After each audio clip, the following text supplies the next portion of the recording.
Yep, I think we're good. Okay, good morning, class. Uh, I'm very, very sorry for last week. We had to cancel the Tuesday class due to I had a very terrible flu. I had a very terrible flu. So let's start. Before we start today, any question on the assignment? Or let me just start. How was the first Zyvox assignment? How was it? What was your like what is your experience? What is your experience with Zyvox? Any anybody willing to share? Was it fun? Do you like that kind of assessment? You know, that kind of learning, kind of a learning system. It's a neat textbook and also um platform where you can also learn basic it was all right, very interesting. It worked. I'm able to program well as well. Very straightforward and easy to use. Interesting. I love this feedbacks. I love this feedbacks. That's good. And I'm happy no one has issues navigating around Zyvox. So that being said, thank you. Um, we still have more people to join, so I'm trying to. What I'm going to do is to just to provide some kind of summary for what we discussed last week Thursday. I know it was terrible. I was coughing in between, and I'm sorry. I will be honest today as well. I am not on in my video. I'm still not in the right frame or shape. Let me put it that way. Um, so I may not be at my best as well today, but let's we have to do something. Let's start.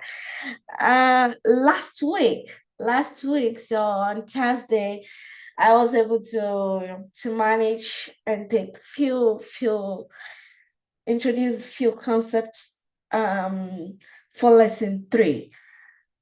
Uh, from what we discussed last week, what do you understand by variable? You know, how do we store data in memory? Anybody willing to share it? I just want a summary of um you can use you can use the chat, you can unmute yourself. I just want to have like an idea of what we discussed last week. Did I really make any was I making any sense on Thursday due to my flu or not? So I just want to understand. What do you understand by identifiers? What are variables? You know? How do we store these variables? What are the different primitive data types that we discussed? Anybody willing to give us a brief summary of what we discussed on Thursday?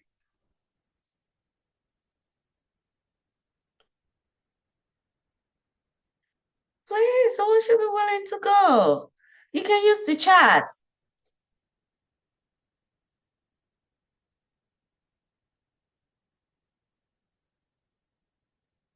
Oh my God. I think no one. So we discussed last week that what are, variable, this is like the container where we store our data. That's where we store the value we've assigned to a specific variable name.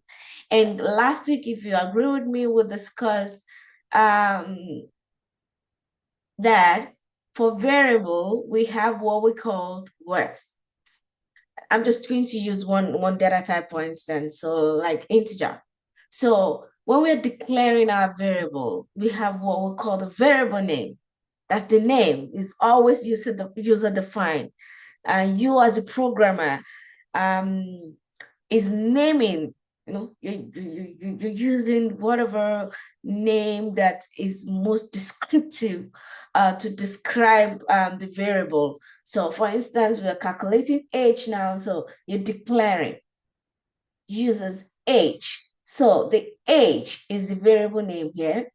And we discussed last week, the int here is the data type. And the data type tells the memory, it tells the compiler that you had to allocate certain number of space. You had to allocate certain number of space for this variable. Because it's an integer, we are allocating what? 4 bytes from what we discussed last week. And we cannot initiate without the assignment operator. And that's why you have the assignment operator equals here. And this is the the value of the variable itself. The value of the variable age is 21. So you terminate. Of course, you have to terminate your set statement in Java. So this is just a description of you declaring a variable as well as what you're not just declaring, you're also initializing that specific variable. Any question? You understand the simple description. So variable, I call variable declaration as some kind of announcement. You're announcing to the compiler how much space to allocate for a variable. So you're declaring it's an integer, it's a double. Oh, this is a float. So you're telling the compiler it is a float. So you have to allocate this number space or this amount of space in memory. Oh, this is a double. You have to allocate this, certain amount of space in memory. And initializing a variable is like we are assigning, you're giving a value. You're assigning a value to the variable name you already declared. You already declared int age equals. So once you're initializing, you need the assignment operator equals 21. 21 is the value you've initialized. That's the value you've given to age. It is a must to use the assignment operator when you're initializing your variable. Like it is so. How do you do it? So it's very, very, very, very important. And these are just examples. We went through this last week, int age, you declare this variable with the variable name age, and the data type is an integer. Double radius, you're telling the compiler this is a double, and the name of this variable is radius. And one important fact, I'm not sure I mentioned this last week. We can actually declare more than one variable in one statement. All we have to do is to separate this with this commas. However, it is very important to know you can only declare the same data type. So for instance, this is an integer. So you want to declare this three variables rather, three variables, age, child size, and num1. So they must be the same data type, integer, whole numbers. And we can also declare double in a single line. More than two variables can be declared in a single line. We only need to separate it with a comma and terminate it, with our statement terminator that is compulsory in Java.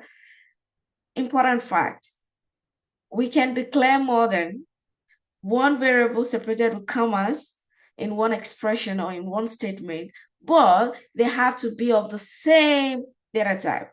They have to be of the same data type. This is very important. So this is just like you're initializing, like we say, you're signing, you're giving a value, you're giving a value to the variable we have declared. So that being said, it's the same thing. It's just in your lecture note, we just have different slides, reinforcing the same thing. So int age equals to 15. You're declaring and you're initializing, at the same time. You're declaring it's an integer, and the value for this integer is 15. Any question? Thumbs up if there's no question, so we can move to the idea of constant. Oh, thank you. Thank you so much. Okay. So what do you understand by constants when you just say constants? What does it mean? Anybody willing to share? I just want, foundational definition. You like our definition? Foundational definition of what a constant variable is. I'm not sure, you go to your Zybox, for instance, in your 3.9, yeah, 3.9. So you have this, in your textbook, you have this information, and it's one of your challenge activity as well. Okay, so when we say constant, so I think the most important point we need to mention or we need to understand here is that constants are those values that cannot, they cannot change throughout the execution of the program. So that's what you tell the compiler. This is a constant. The value is not going to change for this entire execution of the program.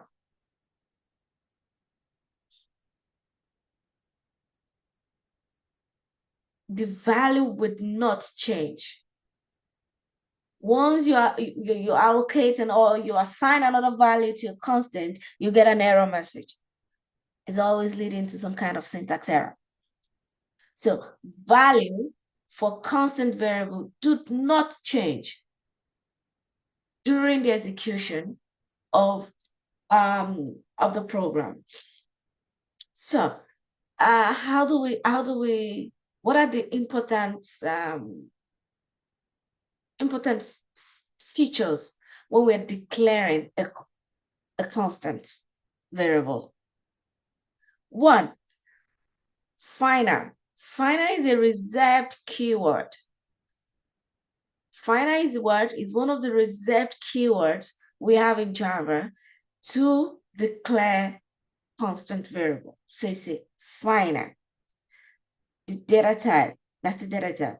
Final and the data type of the variable itself. We talk about int, maybe it's an integer, maybe it's a double or a floating point, or a float. Double and float are both floating point or a float. So you have to know that final is a reserved word, one of the reserved words we have in Java, and it's used to declare a constant variable.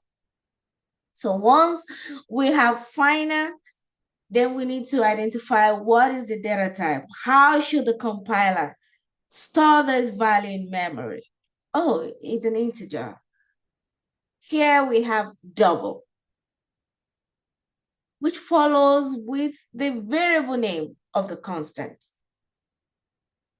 It follows with the variable name of the constant. And when we're declaring constants, it is recommended, not required, however, highly recommended in Java programming language. Your constant should be, the variable name should be in uppercase, all caps. Why do you think? Why do you think? Why do you think it is recommended that our variable name, when we're naming constant, should be in uppercase, just in caps? Any opinion? Let's make this interactive. Why do you think so? Why do you think it's recommended to have um all caps when naming a constant? Anybody willing to go? You can use the chat. Interrupt, unmute yourself.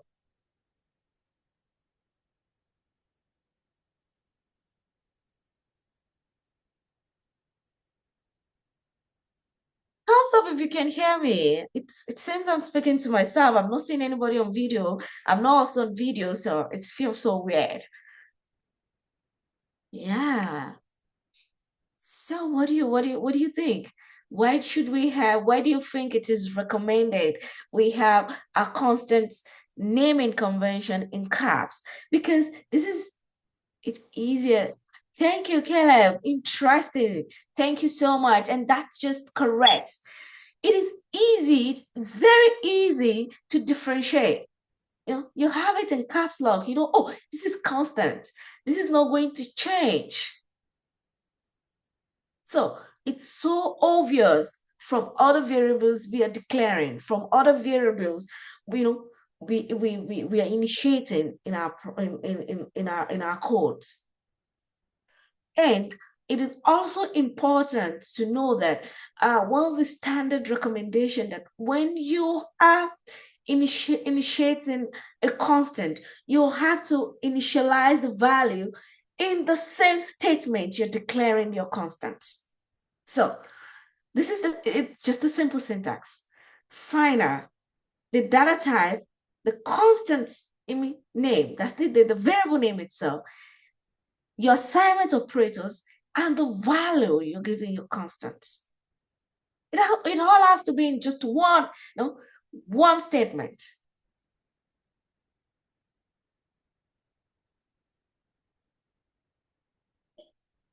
Constant variable declaration and initialization must be done in one statement. That's very important. That's another important point we need to note when we're declaring or a constant, when we're declaring a constant. So it's always easy, you have them in caps locks. It makes it, oh, this is a constant. Any question?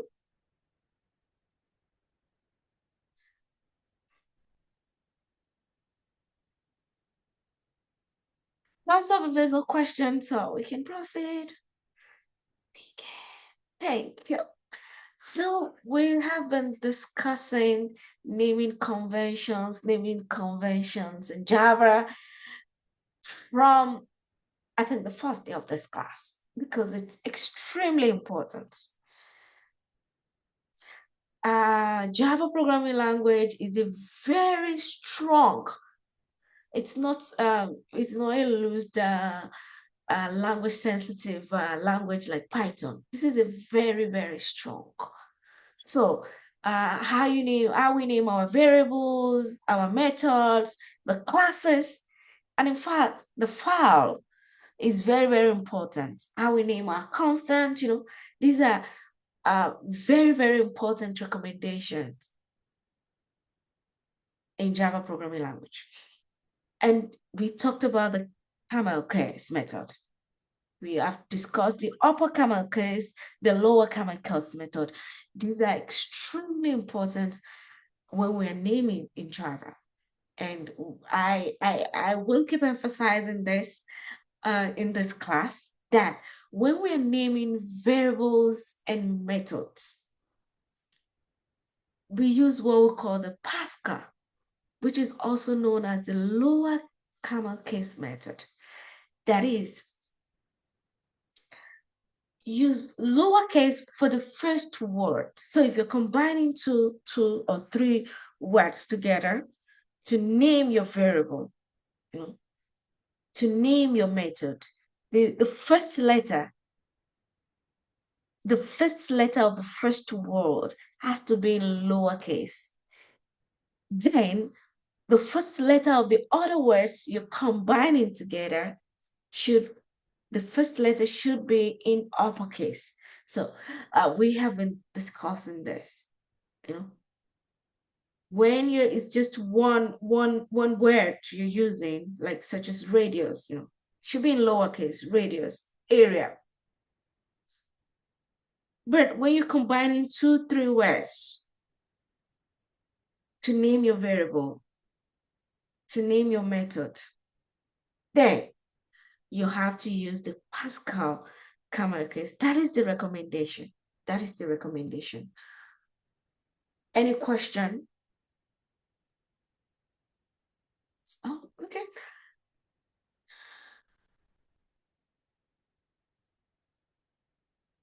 And when we're naming the class, we use the upper camel case. That is, each word, if you're combining two words together, each word starts with each word the first letter of each word must be in caps lock, must be in uppercase. So, and for constant, we just discussed that, and now it is very, very important. The variable name for constant are all in caps. I'm not saying it is highly recommended.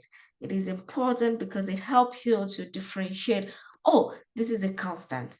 Oh, this is a variable name. Oh, this is my class name. So, that kind of when you're writing your code stack with even your lab works, your in-class activities, your in-person activities, or out of class activities, just try to have this, try to embed this recommendations over time. You just get used to it. Any questions on the naming convention before we to another concept? Thumbs up if no question. It's so boring, not seeing anybody. It feels as if I'm speaking to myself. Thank you. So the next thing we are discussing is our numeric operators. And these are quite, popular, very popular, common, the addition when you're adding two things together, two values, not two things, two values together, subtraction, multiplication, division. I think the most unfamiliar one here will be the remainder. We also call it the modulus. We will discuss that in a bit. Anybody understand um, what the modular, the modulus, the remainder does? We'll go in detail. Any opinion of how the remainder work? Remaining one, remaining two. So we'll discuss that in a bit.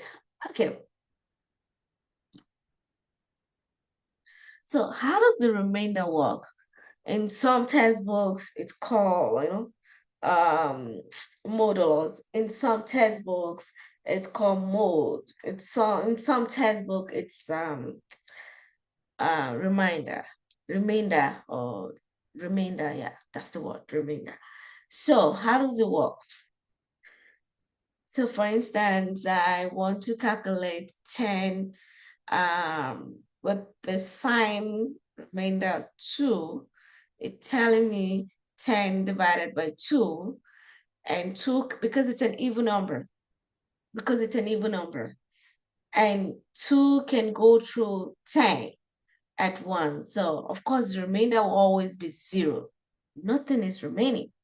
It's divisible. And it's similar, the same thing for odd numbers. So 29, for instance, mode 2 will always give us 1. Odd numbers mode 2 will always give us 1 because the remainder will just be 1. So the idea of remainder is like I'm telling my computer, say I want to use another word, 11 model 2. So how many times can 2 go in 11? 5 times. So what is the remainder? What is left? So we have just one left. And that's just a simple concept. So for instance, 10 mod 3, 10 mod 3, how many times does 3 goes in 10? 3 is divisible by 10 in 3 times. And the remainder will be what? 1. 3 times 3 is 9. So the remainder is 1 out of 10. And Java in Java programming language, the remainder operator does not just work for whole numbers, it also works for floating point numbers like double, float. You understand the concept of remainder? Thumbs up if you understood. Thank you. It is also important, it is very, very important to note that in Java programming language, for instance, this signs, that's operator signs, for instance, the addition operation signs could function, could have, has more than one function. For instance, we use this as an addition, adding two values together. We can also use this for concatenating, which we'll discuss in our lesson 2, concatenating, joining variables, joining strings with some other values. So joining string and strings and numeric value together. So it depends on how we have used the sign. So how you've used the sign determines uh, how the compiler understand what the sign should do in our program. It's the same thing for the model of sign. So we can also use this for formatting purpose in our print statements, which I think we'll go through that in our next class. Any question?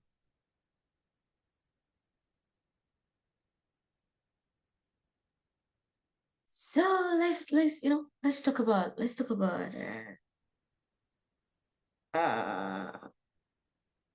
arithmetic expressions in Java. Arithmetic expression in Java. I don't know. Can anybody remember from their math class, arithmetic class, what we call PEDMAS? PEDMAS.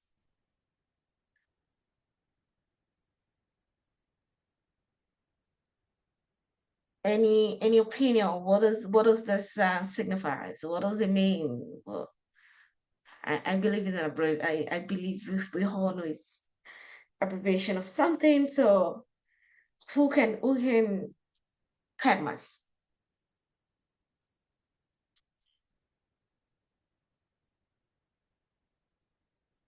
So it's just the same way we have in mathematical expressions, like the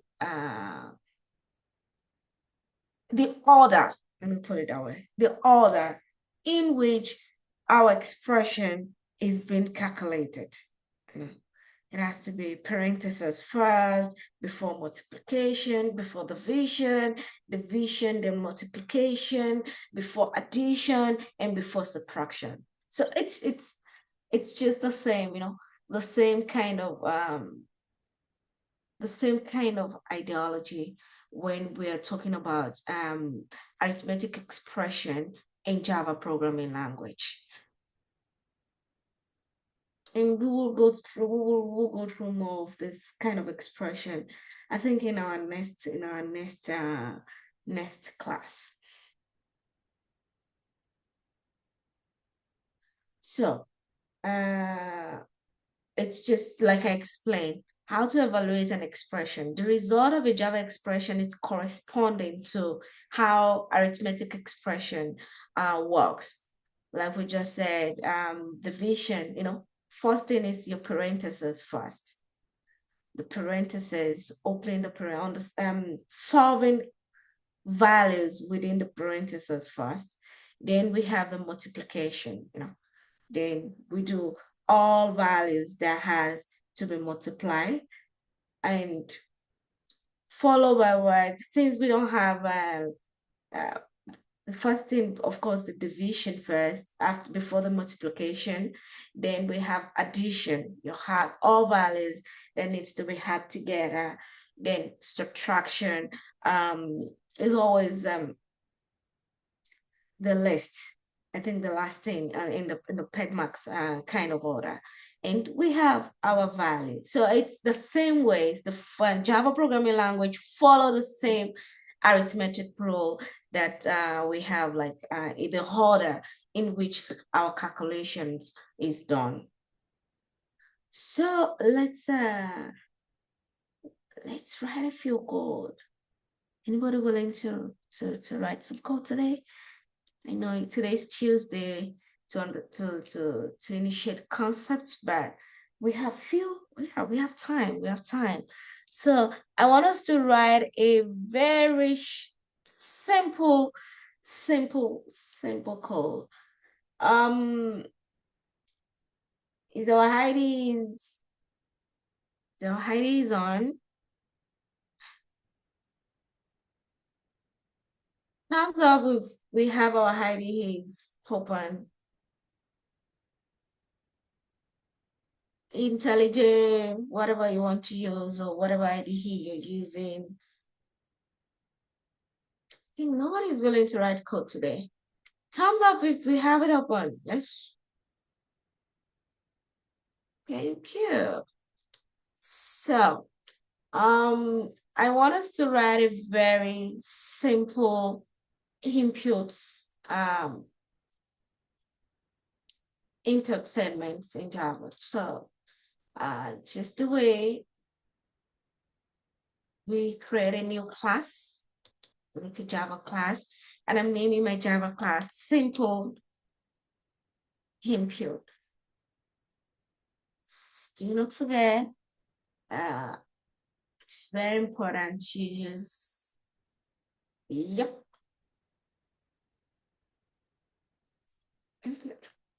And the next thing is to open our what? It was to open the main method, and that's the public static. Awesome. Boy, man.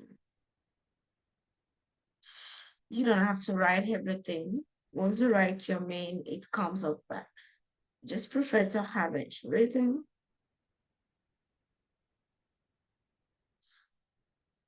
Okay.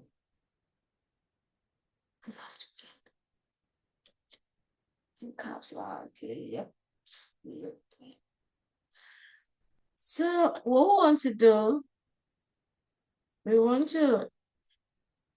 it's just a simple example of a simple input.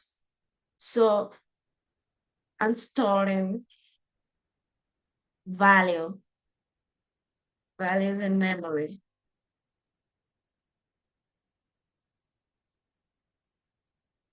So here because I want to call the user. I want to ask the user to input. I want to ask the user to input. So what class do I need to call?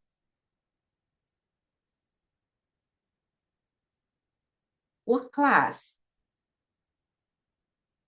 Does anybody remember that? I need a specific class. I want to prompt the user to give me the value. Is that where you use the scanner? Thank you very much. So we need to input.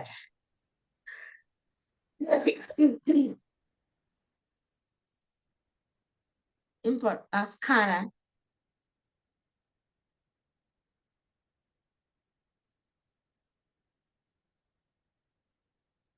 Scanner.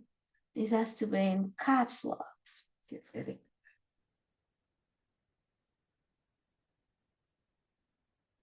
The Java.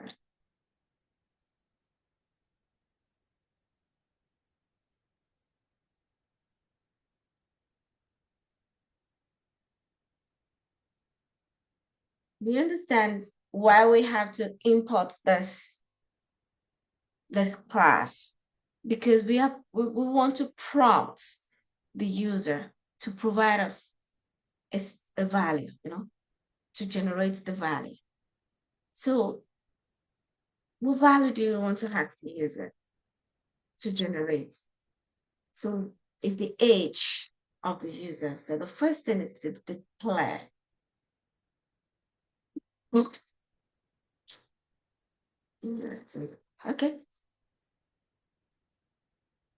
How do we declare our variable?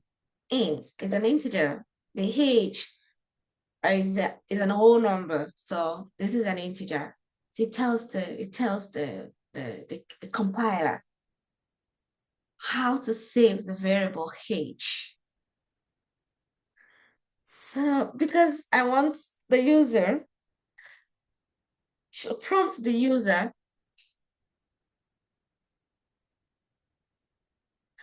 So I want to create the scanner objects. So I'm gonna name scanner. I'm naming this object. The scanner I'm naming it what? Scan, the SCNR, for instance.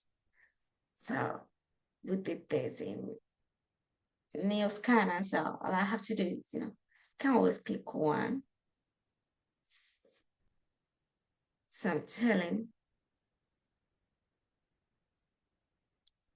terminate my system, my statements.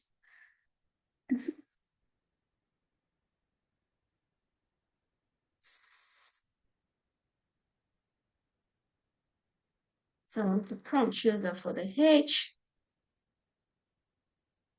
and the system.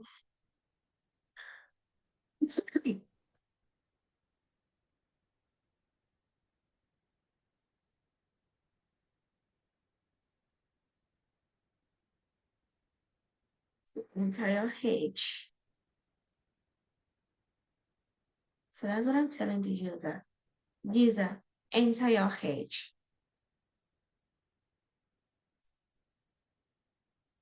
So I want to read the H that the user will be entering, because the objects, this kind of object I I declared. So it always next int because it's an integer. So what I need to print.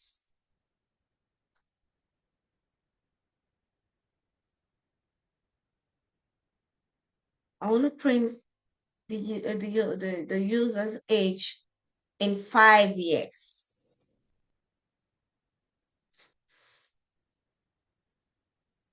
So I'm saying system.house that's friends.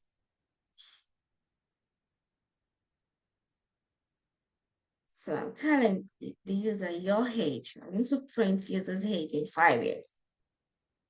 It's 5 years. Your age in 5 years.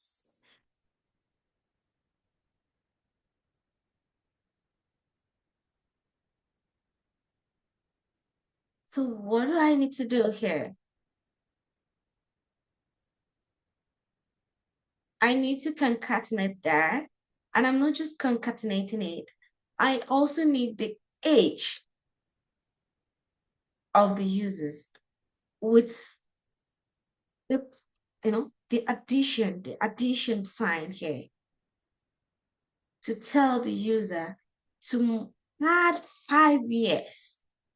I'm telling the compiler, add 5 years to the age of the user.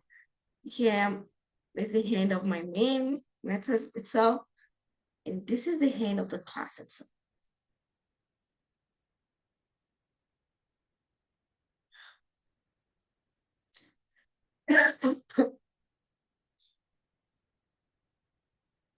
So the code is building. Oh, I think I made a mistake in the import statement.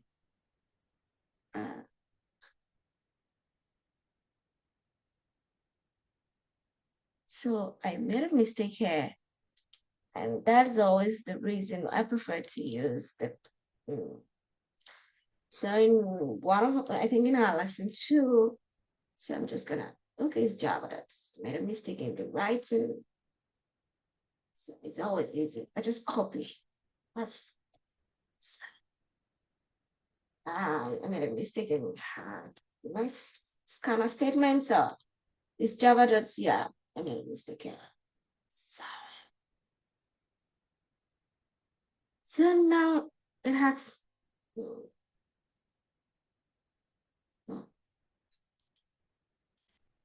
so it has me to enter the age. So I can enter 10, for instance, as a age. So 10 plus 5 equals 15. Do we understand? Any question?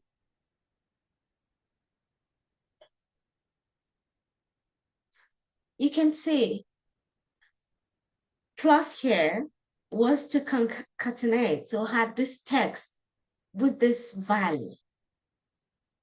And plus here, the plus sign here, I mean the addition sign here, is actually where an operator, an addition operator telling age, the value, the age of the user here, any age that the user prompts him should be added by 5 years to get the value of the user's age in 5 years. So I just wanted to write a short code to see the different ways we can use the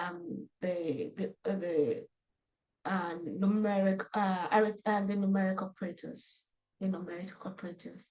In here, it's functioning to concatenate, to join, and here is actually to add the value we have for the age and the users with 5 years to calculate the user's age in 5 years.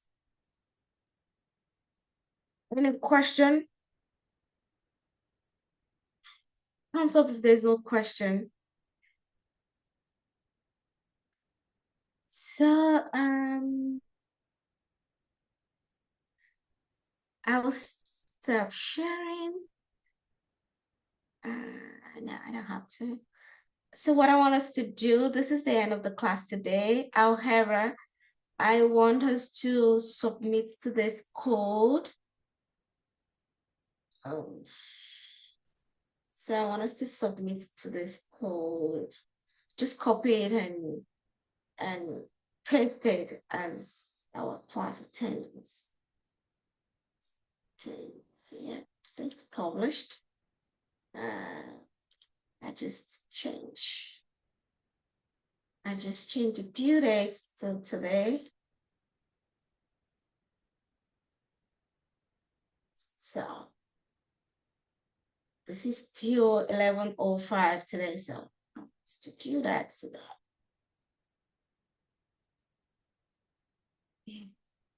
So you just copy the code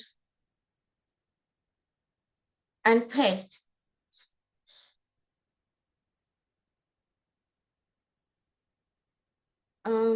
That'll be it for today's class. Thank you.